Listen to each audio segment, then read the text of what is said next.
Pernah gak sih kepikir kayak misalnya you are so scared to jump into a relationship atau enggak untuk staying in relationship atau menempuh relationship yang jauh, ke jenjang yang jauh lebih serius. Gue agak takut loh, karena mungkin mendengar banyak pemberitaan ini dan lain-lain. Dan it reminds me of a saying yang my mom sering ngomong, you know, falling in love is easy, but staying in love and staying committed to the one that you love, that's what makes it hard.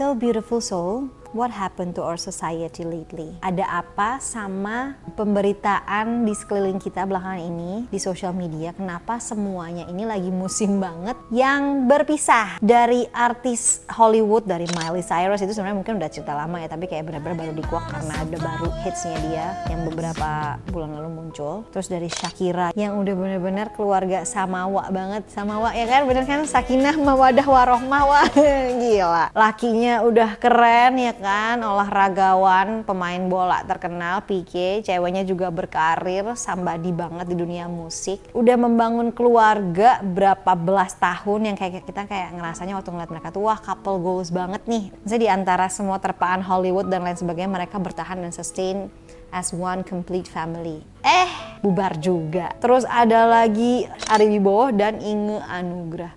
Udah puluhan tahun ya menikahnya, tiba-tiba cerai karena alasannya agak mencengangkan. Well, apapun itu alasannya, semoga yang terbaik yang terjadi buat mereka. But like anyway, what happened to our society lately? The reason why I wanna make this video juga karena one simple conversations that occurred to me. Pernah gak sih kepikir kayak misalnya you are so scared to jump into a relationship atau enggak untuk staying in relationship atau menempuh relationship yang jauh, ke jenjang yang jauh lebih serius? Gue agak takut loh, karena mungkin mendengar banyak pemberitaan ini dan lain-lain. Dan it reminds me of a saying yang my mom sering ngomong, you know, falling in love is easy, but staying in love and staying committed to the one that you love, that's what makes it hard.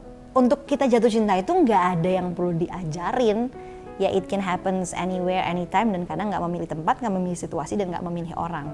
Apalagi kalau misalnya emang yang born to be blindly romantic, but to stay in love, to maintain that love and maintain that relationship, that what makes it hard. Sebenarnya tentang apa yang lagi trending belakangan ini, tentang perpisahan, tentang separation, tentang divorce. Apakah emang itu kebetulan lagi trending atau memang that's what it is? Before, marriage was supposed to be till death do us part, sampai maut memisahkan. Tapi lately what happened adalah till love dies, ya sampai sayangnya itu udah nggak ada lagi aja. Satu relationship itu nggak works ya nggak mungkin cuma satu pihak aja yang disalahin, pasti ada reasonnya sendiri-sendiri. Apakah bener-bener relationship itu harus berakhir ketika cinta tidak lagi di sana? Kayak nggak pernah terjadi di sebelumnya, dimana zaman-zaman orang dulu ya terutama, kayak nggak pernah terjadi sebelumnya dimana kelangsungan sebuah hubungan itu bergantung dari kebahagiaan pasangannya. Ya udah, kalau misalnya udah nggak happy ya udah, kayaknya udah nggak bisa lagi, udah nggak bisa dilanjutin, kayaknya sudah selesai sampai di sini. But before the century kita nggak pernah punya divorce rate yang setinggi ini seperti sekarang. Dan lately kayak semakin lama, semakin bertambahnya perkembangan zaman, divorce rate itu makin tinggi. Sad ya, padahal udah banyak social media, udah banyak kayak sesuatu yang harusnya bisa memfasilitasi kita untuk bisa equip ourselves better, tapi yang terjadi malah sebaliknya. Dengan adanya pemberitaan dan lain-lain sebagainya ini, dengan adanya teknologi dan dengan adanya social media, instead of like the relationship bisa last longer dan stay healthier, malah jadinya menjauhkan yang dekat, mendekatkan yang jauh, dan akhirnya menimbulkan banyak perhara yang nggak penting.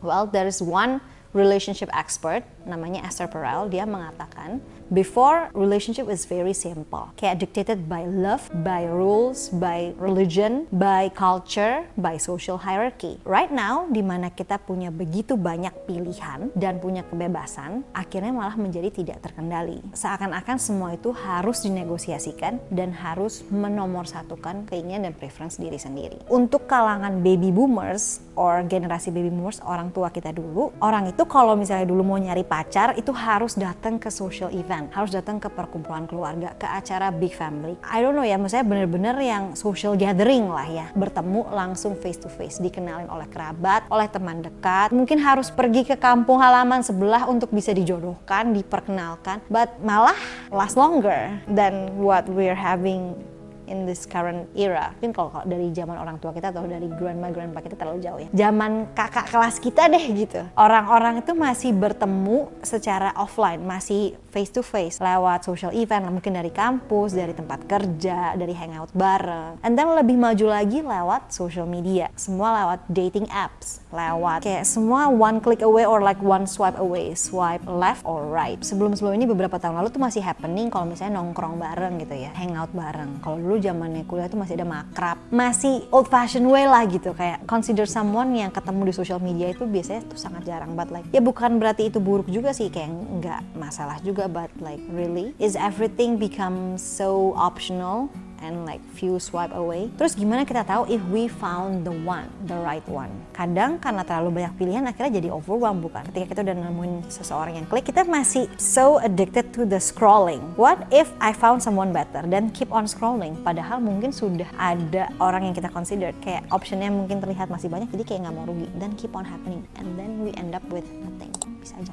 Or bisa aja sebenarnya we found the right one, our other half, tapi karena kita ngerasa masih mau mencoba peruntungan, akhirnya bukannya untung malah buntung. Demi memenuhi 10% yang kurang dari orang yang di samping kita yang sudah 90%, kita mencari 10%-nya lagi di tempat yang salah, yang akhirnya karena mencoba-coba itu, kita berusaha dan kita mendapatkan 10% tapi kehilangan 90%-nya. Was it worth it? Maybe that's what currently happening nowadays. Untuk kalangan millennials and generation Z, semua rumit, jadi bener-bener lebay. Semua yang simple dibikin rumit. Akhirnya relationship jadinya dilihat not as sacred as it used to be. Massive shift-nya tadi, pilihannya bukan cuma dari, kalau dulu kan orang dulu pilihan cuma 2-3, sekarang ratusan dari those applications. Makanya tadi I ask, how do you know if you can really find the one? Lewat orang yang kalian lihat di social media, yang mana apa yang kalian lihat bisa aja cuman bagian yang dimana apa yang orang lain itu mau tunjukkan. Yang kita ketemu face to face aja belum tentu relationship benar-benar long lasting dan works, apalagi yang kita ketemu yang benar-benar total strangers. Tapi kayak, well, that's what happened, that's what currently trending nowadays among Gen Z ini ya gitu. Di satu sisi ini memberikan banyak kesempatan dan privilege yang mungkin nggak dimiliki generasi sebelumnya. Tapi di sisi yang lain itu sebenarnya bikin pusing kepala diri sendiri, karena memilih 2, 3 atau 5 itu masih baik. Memilih hundreds of options from those online platform, that is sebenarnya confusing dan juga crippling juga. Jadi menimbulkan banyak sekali pikiran-pikiran nggak perlu seperti self-doubt, menghadapi banyak massive uncertainties, dan juga cara kita menilai diri kita sendiri dan menilai relationship juga jadi shifted. How do you know if you found the one when you have seized of possibilities tadi? Have you found the one that really makes you feel like she or he is the one that makes you close those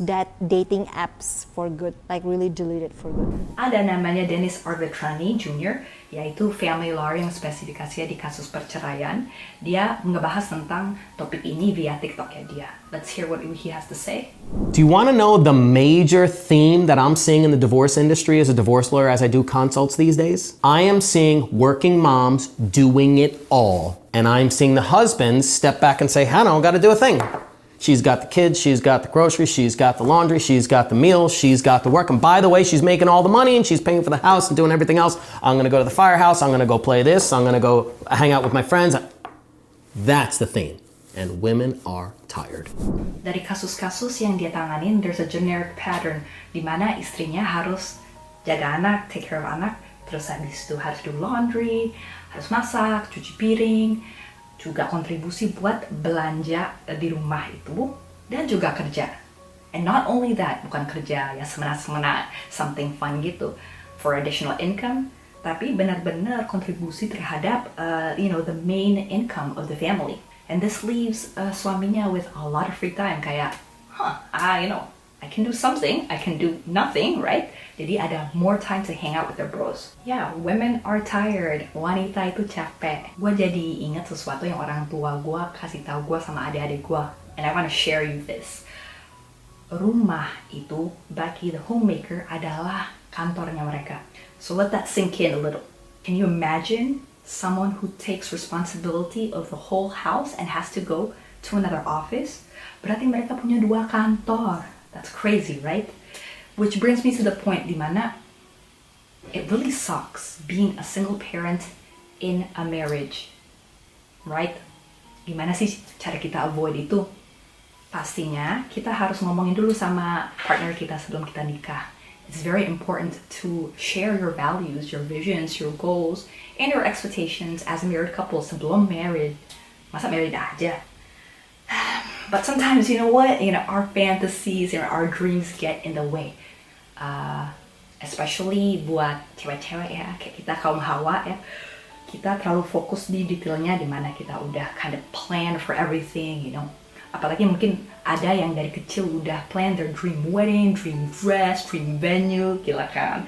Ya, society pushes us in weird ways. Sampai kita udah taruh pin gitu di Pinterestnya ya. We pinned all our favorite dresses for references, and then we can combine them later. Bawa ke tukang jahit.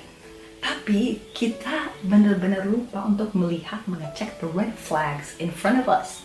Hal-hal yang praktis. Justru yang membuat orang divorce itu kebanyakan hal praktis itu.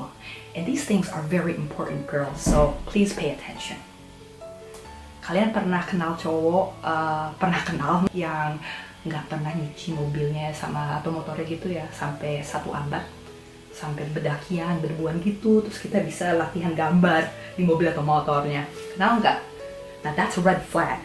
If they can't take care of that, boro-boro mereka mau nolongin kita di dapur. Anyways, of course, responsibility counts, and you have to measure that to understand whether the person is responsible or not. Tapi bagi yang percaya tentang traditional values juga nggak apa-apa. So for example, cowok yang pingin punya istri yang menunggu dan menanti dengan cantik di rumah, udah ada warm food, udah clean and tidy rumahnya, oke juga sebenarnya. Cuma please be transparent to the woman before marriage, of course. Jadi have a conversation, bilang misalnya sesuatu seperti, sayang, aku itu penghasilan segini, cukup untuk membuat keluarga. Aku pengen kamu jadi homemaker. Yeah, stay at home girl, because I'll provide for you. Atau kerjain aja bisnis-bisnis yang kecil gitu, supaya nanti pas aku pulang, kamu tetap ada menyambut aku dengan kecantikanmu dan senyumanmu itu, dan makanan enak gitu. That's totally okay, Just make sure she understands that you are looking for someone with the same traditional values. Seandainya semua bisa dikondisikan dan dinegosiasikan for a greater good, seperti yang tadi Wida udah sempat ngomong, dikomunikasikan for the greater purpose of the relationship. There will be less of exhausted wife or exhausted husband yang harus menerka-nerka atau harus scream their needs out loud supaya didengar dan supaya relationship itu bisa berjalan dengan lancar. Supaya tidak ada lagi husband or wife yang harus scrolling dan kepoin mantan lewat social media mungkin, or reopening dating apps karena mungkin bored with their relationship, the current relationship that they had. Dan maybe bisa menghindari polemik rumah tangga yang nggak perlu, orang nggak harus langsung rumah tangga ya, hubungan yang nggak perlu. I get it though, men are always turned on by visual object, by something that is visual, something yang mereka bisa lihat dan gambarkan langsung. Well, that's not making you shallow. Women are also like that. Kalau mau jujur ya, women are no different. Kita juga suka melihat apa yang enak dipandang mata, yang tampak menarik. Well, ya looks juga matter kok for woman. Yang mungkin kecuali Wida ya. Kalau Wida mungkin suka yang agak niche dan suka something yang unconventional. Peace with. Well, honestly, aren't we all love to have the ideas of perfect relationship, waking up to someone that we love, that has a good look, good smell, and like really know how to treat you. Tapi gimana caranya supaya kita bisa sampai ke titik itu? That's what makes things become important and interesting, right? On to the fun part. Jadi Mitch, what turns you on? Ini mungkin lebih ke yang kayak I value in relationship kali ya, from a man. Ini agak-agak bisa salah paham ini pertanyaannya. I like someone yang chivalrous, or someone yang know how to treat the elderly, or someone that knows how to treat women. Bukan cuman untuk gombal purposes ya, tapi benar-benar ngerti gimana treat and respect women. I love a person that has integrity and character. I love people that are charming but not flirtatious. Lain ya, charming yang ngerti treat women tapi bukan yang untuk modus centil. I like those yang smells nice, yang smart pastinya, tapi bukan yang smug ya, bukan yang songong gitu, yang sok pintar, enggak. Ngerti membawakan diri, ininya gitu deh. Sama yang polite. I like those who are very hardworking but not overwork themselves sampai nggak ada waktu buat yang lain. I like those yang have self-confident but enough self-confident, not too confident. Wih, cowoknya harus wangi. Jadi remember to brush your teeth ya. Okay, so what turns you off, Mish? A liar, person yang easily talk about other people. Buat gue kalau cowok yang nyinyir dan gampang ngomongin orang itu adalah makhluk astral yang tidak seharusnya ada. I despise fake and pretentious people, those yang shallow and those yang stupid. Karena waktu ngomong gak nyambung kayak dongo gitu, kayak capek banget gitu. Sebenarnya for those aspect kita perlu tahu apa yang kita mau sih dalam relationship dan apa yang kita cari. Karena terkadang bukan cuma apa yang kita mau dan kita cari, tapi apa yang kita butuh. Karena apa yang kita mau belum tentu apa yang kita butuh. So we need to really know and understand ourselves untuk tahu apa yang kita bisa handle dan apa yang tidak, untuk mencegah kegagalan yang nggak perlu ke depannya. Berani gagal itu baik, ya pasti harus trial and error lah ya, namanya relationship. Nggak ada yang semua smooth sailing dan indah-indah itu cuma happens in a romantic movies yang La La Land, yang happily ever after, but there's no such things in this life. Kayak everything harus dikerjakan dengan sungguh-sungguh. Okay, my turn. Jadi gue itu suka banget cowok yang bisa masak. Skillfulness in cooking, number 1. Number 2, handiness. Bisa nukang tanpa jadi tukang juga sih, tapi kalau tukang ya udah no judgments. Terus habis itu juga knowledgeable. Jadi street smart, know what's going on. And then I love a confident man. Selain itu juga I do love an unconventionally handsome dude.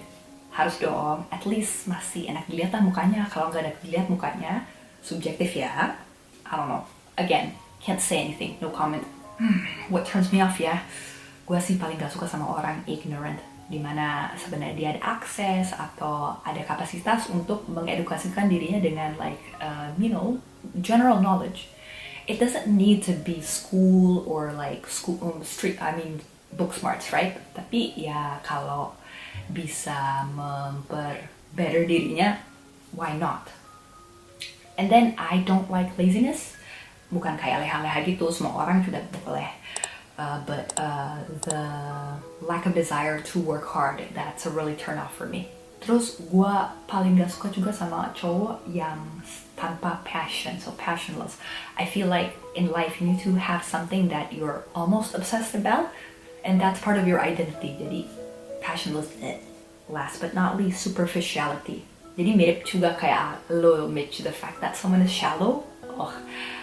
That means they have a very shallow values to judge themselves and others and everything in life.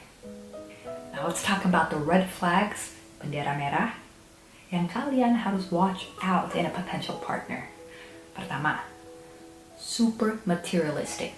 Okay, let's be honest, everyone is materialistic in some way. Tapi super materialistic artinya sama sekali nggak kontribusi. Jadi lu PDKT sama dia terus, tapi lu yang bayarin, lu yang effort, lu yang jemput dia di Kelapa Gading, padahal rumah lu di Depok. Wah, dan dia sama sekali say no to contribution, nothing pokoknya. Cian deh, she might be using you, or he might be using you. Okay, pay attention. Yang kedua, rebound. Asik, term basket, tapi bukan term basket juga. In a way, it is the same though. Abis bolanya kena basket, diambil. Okay, so intinya ada nih orang yang baru putus sama orang, a person, terus abis itu dia lari ke lu, terus langsung cepet-cepet pengen in relationship sama lu. Itu red flag karena belum tentu dia satu selesai masalah sama mantannya. And number 2, it might be the fact that they're afraid to be alone, right? They might be using you emotionally or financially. Jadi hati-hati, okay, the red flag. Nanti pas lu udah give them all, everything, lu udah baik sama dia, lu udah super romantic, you give your heart out to them, ternyata dia balik sama mantannya. Sakit kan? And then we also have these people who are not emotionally available. Artinya orangnya itu kayak full of themselves, ngomong tentang diri sendiri, achievementsnya dan segala macam, everything about themselves and their friends, pokoknya their life, their inner circle, tapi dia nggak ada interest tentang getting to know you or listening to your stories. And last but not least, ini yang paling red flag adalah gaslighting. Jadi gaslighting itu bentuk manipulasi yang pokoknya intinya blame you for whatever they did wrong. Oh, it's not my fault, it's because you're too sensitive. I believe if there is a reason to every action or emotion that you feel, then it's true. Don't let other people tell you otherwise. But anyway, the message. So, how do we appreciate and content with what we have? Itu yang paling penting. Kayak bisa gak sih kita mengingini apa yang sudah kita miliki? Bisa gak sih kita bersyukur sama apa yang kita punya? Atau apa yang sekeliling kita juga? Gimana kita membedakan antara cinta, love, or nafsu, lust? Because that's two different things. Dan kadang kita juga harus tanya ya ke diri kita. Dan kita juga mesti aware. Why is the forbidden fuel the desires? Kenapa semua yang dilarang, semua yang berbahaya, semua yang jeopardizing ourselves and our relationship itu biasanya justru lebih menggairahkan dan menggebu-gebu. So watch out. Semua yang memang agak haram jadah itu memang biasanya lebih menarik untuk dicoba, but beware. Do not destroy yourself because of that. The anatomy of desire is this. Ketika kita mengikuti what we're supposed to do, it feels fantastic. But if we follow what we're not supposed to do, when desire breaks free, that's when infidelity occurs. Because sebenarnya di tiap relationship itu pasti ada problem masing-masing. Tetapi ketika kita memilih untuk tidak share that with our partner, kita membuat suatu ruang untuk membawa that comfort, perasaan, kenyamanan itu ke orang lain. And that's when infidelity starts. Relationship is hard. Pada awalnya mungkin kita berpikir ya nggak ada yang kita ingini lebih daripada having a good, long-lasting relationship with our partner, with our spouse. Selain daripada punya pekerjaan yang stable, punya relationship yang lancar, yang harmonis, punya keluarga, punya spouse yang bisa memberikan rasa aman. Terkadang di satu titik bisa aja awalnya yang apa yang menjadi keinginan kita bisa juga menjadi beban. So beware. Beware of what you want and what you expect in life. Melakukan apa yang harusnya kita lakukan, apa yang benar. Jangan sampai itu kita ngerasa itu menjadi penjara yang memisahkan kita dari kebahagiaan, because that's not what relationship supposed to be like, supposed to feel like. No, kayak jangan sampai kita ngerasa when we're in a relationship kita kayak ngerasa we miss all the fun out there, kayak ngerasanya kok malah jadi nggak happy ya. Beware, if you have those kind of feelings while you're in relationship, beware, watch out. Hati-hati jika kita juga mulai meyakinkan diri kita sendiri kalau aku udah lakuin apa yang terbaik, semua yang udah mestinya aku lakuin,